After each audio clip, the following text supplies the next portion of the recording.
Hrad Lanžberg vznikl v době vlády krále Přemysla Otakara II. V souvislosti s kolonizací oblasti mezi Tichou Orlicí a Českomoravským pomezím.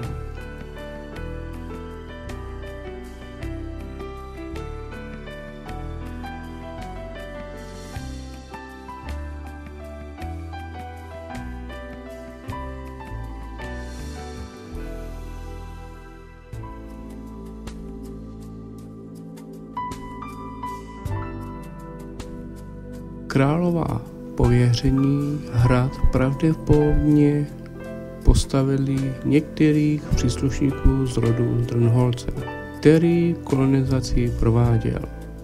Mohl to být Vilém z Zrnholce nebo Heřman a Oldřich z Zrnholce.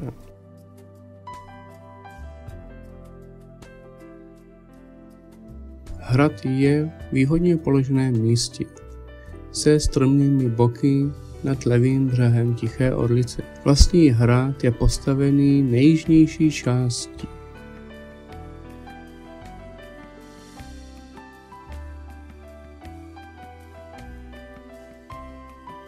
Nebyl rozsáhlý, ale jeho nepravidelný půdorys byl dán podobu této části.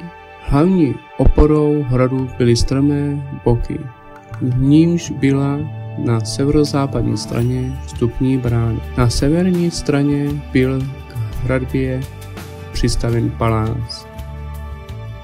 Na protilehlé jižní straně další, pravděpodobně hospodářská budova. Mezi oběma budovami bylo nevelké nádvoří se studnou. Hrad byl postaven z lomové opuky raně v gotickém slohu. Jeho celková dispozice se dalšími vývoji téměř nezměnila. Na malém prostoru severně od prvního hradního příkopu býval dvůr, nevelké podhradí.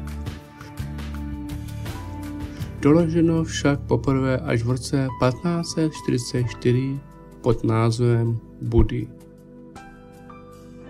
V areálu podhradí se spojovala cesta přicházející od severu s cestou údolí Tiché Orlice, která vstupovala po jihovýchodním úbočí